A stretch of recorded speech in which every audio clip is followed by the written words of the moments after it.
Curran he's not moving off the A.J. Brown stuff. Like I thought after Tuesday, maybe he'd move off it a little bit. Yeah.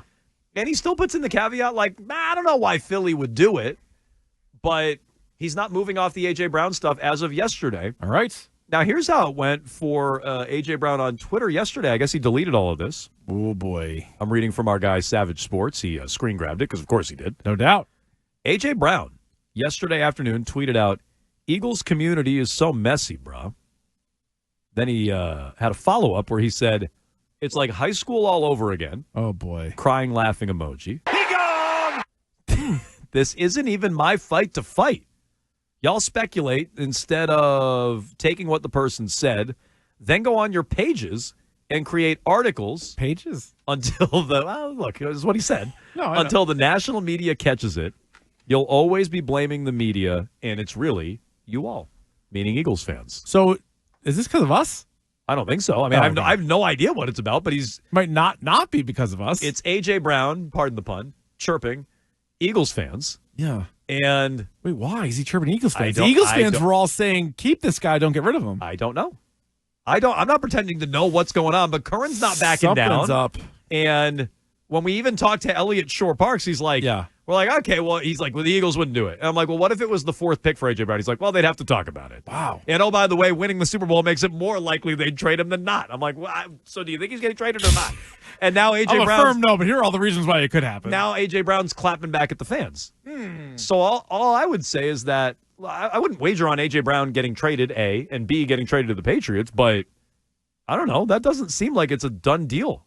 It's not nothing. There you go. Terp's got it up on Twitch if you're watching. Start tweeting like that. Now, he's not gone to the point where he's removed all of the images of him wearing Eagles gear because it looks like his Twitter avatar is that post Super Bowl. Oh, good point. Because that's something that a lot of athletes like to do. It's like, oh my God, there's a picture of me wearing the uniform. That's gone. I'll scrub that like it's an ex-girlfriend. You're like, all right, you're still on the team. They're paying him millions of dollars. Okay. Yeah, I don't know what he's getting all hot and bothered about. Eagles fans want him. They just won the Super Bowl. What do you got? Hang on. Anything on A.J. Brown? Well, no, now I'm worried that our guy got. Oh boy, hang on. What happened? Now I'm worried that the reason they got deleted is who is someone got? Somebody get got? Because now look at the Twitter handle there, Keefe. A.J. Brown. It says A.J. Brown, but it also says I'm like he's 1K always open. That doesn't sound like an A.J. Brown. Yeah, that is him, isn't it? Is it? I think so. I don't follow him. Is that what he is? I don't follow him either. No, he's young AB1. Are we getting caught? No, he's not. Young AB1. Oh, yeah, he's got 145 followers. All right, what is he? What is he? What is 1K always open has 262,000. So I do imagine that's A.J. Brown. A.J. Brown. He's 1K always open. I don't know. Did he block me? Where the hell is it? I don't see it. I'm searching and I can't find it either. What the hell? Okay, so never mind. Savage didn't get got. I just got got. Here he is. There you go. Followed by Adam Schefter. So. There it is. Good. I found him. That's really A.J. Brown. Good. We're back on track. But did he delete those tweets? Yes. That's what you're saying. Yes. Okay. Yeah, this is the one, right? It's got a picture of him after the Super Bowl. Well, that's what I was trying to check. I was trying to check the avatar, and I'm like, I can't find that. 262,000 followers. That's more likely him than not. All right. So no one got got? I don't think anybody got got. Jones almost got got. I got myself. Oh, Jones. As always, Keith, it was an inside job. It's dangerous there. I got myself there. Yeah, so anyway, stand by that. He deleted all his tweets. Curran still thinks the door is open. Yeah. He's clapping at Eagles fans. And Elliott Shore-Parks is like, yeah. They'd listen on the fourth pick. And, oh, by the way, it's more likely you get dealt after they won the Super Bowl. So I think A.J. Brown is still available. Doesn't mean he moves, but I think he's still available. On top of that, we have Mike Giardi earlier today. And we touched on this earlier in the show. Let's circle back. New number one wide receiver for the Patriots is how I would read this. Since, who knows, DK Metcalf might not be likely. They're not going to give up the asking price and give him a $30 million a year contract. T. Higgins, because Trey Hendrickson has requested a trade, more likely to stay in Cincinnati. Maybe that dream is dead. Giardi, per league sources, Chris Godwin will be incredibly sought after, assuming he gets to free agency. So already there's two scary things for the Patriots. One, he needs to get to free agency. And then everybody else is going to be bidding on him. Two, everybody wants him. So, that doesn't sound like the kind of guy the Patriots are going to get, but whatever. Patriots are expected to be the driver there, says Giardi. It's going to cost more money than you would have thought. Think in excess of $25 million per. Is that more or less than you would have thought, Keith? That's actually not that much compared. I mean, there's 11 guys making that much money in the league. And he says, despite the season-ending injury, that's what he would fetch on the open market. Sounds like they have a new number one target.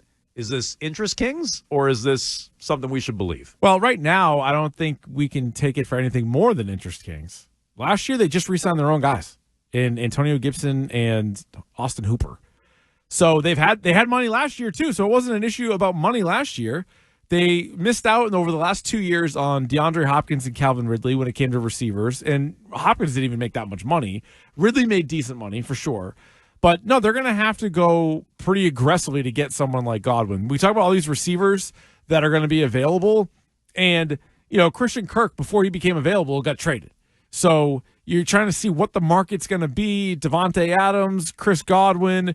If T. Higgins isn't available, then, I don't know, those two guys are probably going to get a ton of money. Godwin's younger than Adams, so he'll probably get more years. So are they willing to be over the top aggressive? Are they willing to where you look at it and say, man, is he really, let's say he becomes the 5th highest paid receiver. It's the way free agency works where it doesn't mean he's the 5th best receiver. It just means he became available at this time. And in order to get him, you're going to have to outbid other teams. So, look, I think when it comes to Godwin, and I would say the same thing about Ronnie Stanley, I said this earlier. If they get to market, if the Ravens don't keep Stanley before legal tampering on Monday, same with Godwin and the Bucks, there's no excuse not to get those guys. Like, none.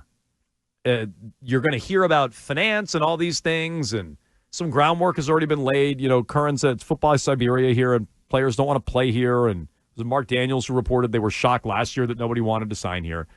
There's no excuse. So it's always going to go back to the crafts, always. Oh, Godwin might go for more than you thought, huh? Well, that's welcome to free agency. You guys have been running a football team for 30 years. I thought you would know that. Welcome to free agency, okay? And I would say the same thing about Stanley. You have a need at wide receiver. You have a need at left tackle. Those are the best two on the market. So it's always going to go back to ownership and whether or not they'll spend, and that's who I'll ultimately blame. But what would disappoint me as it relates to Mike Vrabel, we keep hearing over and over, it's Vrabel's show, right? Vrabel's running the show. Yeah. It ain't Wolf. It ain't Cowden. It's not Stretch. It's Vrabel. So, okay, if the lack of spending still happens with Vrabel here, then Vrabel has no pull, no influence, no yank when it comes to influencing ownership. And that would be, A, disappointing, and B, scary. If he can't influence ownership whatsoever to extend on players like this when they have all the money in the world to spend at massive positions of need. Yeah, no, it's going to be tough because right now you and I both don't even think Vrabel hired his own offensive coordinator. Nope. So I am of the sense that big decisions, it'll be Vrabel over Wolf. But we got to wait and see. Like, it'll all be about the results. Like, if they go through and swing and miss on a bunch of guys, then how can you feel all that confident about it? He's going to have to also be the one to maybe convince Robert Kraft that they have to spend money. That's the biggest obstacle in all this. Kraft put the blame on Belichick. Like, oh, remember that line? Belichick, he's like, I even said maybe we should spend more money, but Bill didn't want to. And Bill didn't want to do it. What? Yeah, that's it. So, okay, so for 20 years, you put it on Bill, but then the first year without Bill, you didn't do it. So now if it's 2 years minus Bill and you still don't do it, then at that point, I don't even know how much you can blame Vrabel or Wolf, right? Won't everybody then just point all the way upstairs? If they finish second or third, quote unquote, for all these top free agents, and we find out after the fact that, oh, no, they actually had a really good offer, just nobody wants to come here. Like, you might miss out on a couple of guys if there's like a tiebreaker and they say, I'd rather go win. Okay, you're not the best destination in the world. But you can't then tell us you had the highest offer on all these guys. You can't lose out on Nobody shows up. Right, There's exactly. no way. Exactly. So I don't think they have any excuse not to land Stanley specifically, and to a lesser degree, Godwin. Yeah. You have a franchise quarterback. You got to protect him. Stanley's on the market. Godwin, I would get. There's at least other receivers. I wouldn't agree with it necessarily if you guys really like him, and reportedly they do. The Herald said it last week. He was on their short list of targets. Right. And Giardi's saying it today. So they really like him. I wouldn't have him at the top of my list, but they really like him. There are no other tackles outside of Ronnie Stanley. He's it. I'm not going down to the Cam Robinsons and Dan Moores of the world. Players like that. That's a big drop. There are other number one type of receivers you could get. But I would go back to, again, there's no excuse not to get Ronnie Stanley if he gets to market. Oh, he wants to go to the Chiefs and win? Make him an offer he can't refuse. You have that kind of money. So get that done. Meanwhile, in Cincinnati, I mentioned briefly the T. Higgins dream might officially be dead. Yeah, I'm starting to come on your side of the street on this. I was always of the sense that he would definitely be on a different team, whether it was the Patriots or somebody else who'd be somewhere else. But now I'm starting to think maybe he stays. So I still am not sold he's getting a long-term deal, but I think he's playing next year in Cincinnati. Trey Hendrickson is allowed to seek a trade now.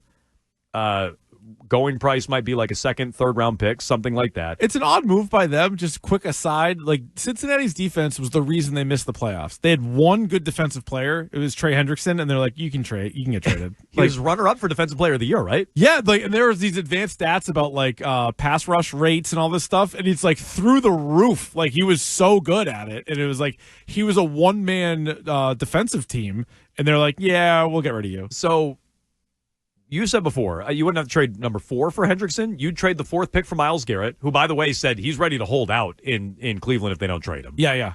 Micah Parsons sounds like with all the money Dallas is moving around, they might be working on an extension for him.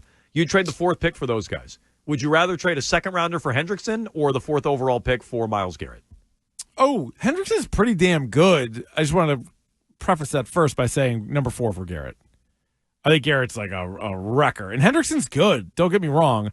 But I think for the next 2, 3, 4 years, 3 years, Garrett could be one of the 2, 3 best defensive players in the entire league. And this is Hendrickson's second time hitting the market, right? You pointed this out earlier. He was the same free agent class as Judon? Yeah, I believe his first year in so he's not young, Cincinnati. would be my point. No. And Garrett's younger. Garrett's better. He would cost you more. Yeah. But I would also rather trade the 4th pick for Myles Garrett or Micah Parsons if he shakes free in Dallas than a second-rounder for Hendrickson. Yeah, 2021. So it's funny. His first 4 years he was in New Orleans, and he never made a Pro Bowl. Talking about Trey Hendrickson. And then the last 4 years he's been in Cincinnati, where he was a Pro Bowler every year. The last 2 years he had 17.5 sacks each. Guy's a killer. I mean, it's pretty good. He is on like 30. a terrible defense. Did that lead the league last year? Yes. I think he took the lead in the last week of the season. He did. He led the league last year.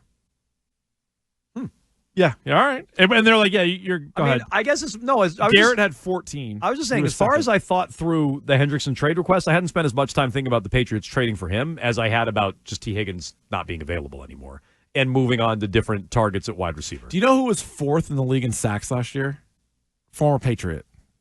Former Patriot? Yeah. Oh, it's Kyle Van Noy. Yeah. Kyle Van Noy was 4th. I would have taken so many guesses to get there. He was 12 4th and a half, in the NFL? Yeah, 12.5 sacks. Wow. Pretty crazy. Okay. How about that? So, look, I told you know. I told you this yesterday in the 60-second plans that are up at Jones and Keefe, among other things. I don't think D-line is their biggest need.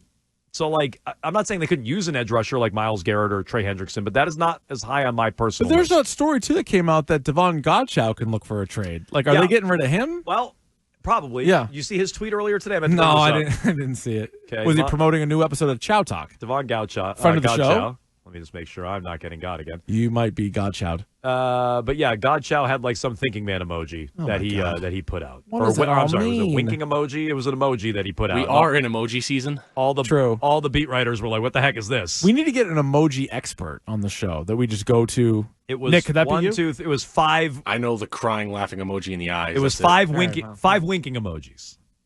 Ah, Wink, wink, wink, wink, wink, wink. What does that mean? I don't know. About to get dealt. About to be on the move. Could be. I got you guys. I'm on the way out. I don't know. Okay. But so even still, like I don't think D-line is their biggest need. If you're telling me they're trading Barmore, and Curran's hinted at that as well, then okay, then you really have some needs. I'm not saying don't sign guys there, but I would prioritize other areas. That said, send me naked pictures of you. Oh my gosh. Yeah. That's what the eyeballs mean. that is. There you go. Yep. That said, if Garrett's available, I would be interested just because he's that much better of a player. Yeah. Let's go to the phones here. Steve is in Providence. Hello, Steve. There's a truck, huh? Huh? Hey, how's it going? Hi, Steve. Hey, all right. So I've been thinking, quite honestly, the more Jonathan Kraft has been getting, more involved the past 4 or 5 years, the crappier the team has been. He sticks his nose into everything and treats the business, like he's selling widgets or something, importing from China. As far as the numbers and the facilities and all the things like that, great. Stick to that. Yeah, but Steve. let the people Steve, who run. fine. I don't disagree that Jonathan, since he's been more involved, and I think he's been involved for a while. I do think there's also one major reason why they're not as good. Yeah, Brady. Yeah. I would tend to go that way too. I'm not saying don't criticize him and question him, go ahead. Feel free. But that's sort of the breaking point. I just don't like letting Robert off the hook either. Yeah, right. Like, it's all Jonathan's fault. Okay, well, that kind of lets Robert off the hook. Mm-hmm. And I don't really know what Robert's ever done outside of bringing Bill, which he gets credit for, and then Bill falling ass backwards into Brady and then just reaping the championships. That helped, yeah. And I don't just criticize the Patriots. I've said the same exact thing about the Hunt family and the Chiefs. Like, what exactly have they ever done? They got Mahomes. They just drafted Mahomes, and they have one of the greatest quarterbacks ever, and they win a bunch because of it. That's all. That doesn't make you a great owner. Mm-hmm. Let's go to Dimitri in Boston. Hello, Dimitri. What's up, guys? Hey. Hey, pretty simple. Trade down to the 8th, get another first round, ship that for Garrett, trade a third for Hendricks, and then just draft O-line. Okay, let me try to see if I've understood. I kind of love that. 4 to 8. 4 to 8. You get an extra third. Now you have 3 thirds, I think is what he was saying. Or an extra first, he said. Extra first. I'm sorry. Scratch that. 4 to 8. Extra assets. Get Myles Garrett and Trey Hendrickson. Trade 8 for Garrett. You already have an extra third. I see what he's and saying. And then best From toss the Judon available. trade that O-line all the way. Sold. He didn't even need 30 seconds. He didn't even need for his plan. Put that guy on the clock, 5 seconds. Patriots free agency in 5 seconds. Myles Garrett and Trey Hendrickson. Top 2 leaders in sacks. You want more pass rush? Get those 2 guys. Yeah. I love it. And then Will Campbell can't block anybody. A tackle on the other side. Get But whatever. else. You'll cross that bridge when you get get another Hoss. Okay. Plenty of Hosses out there this draft, I think.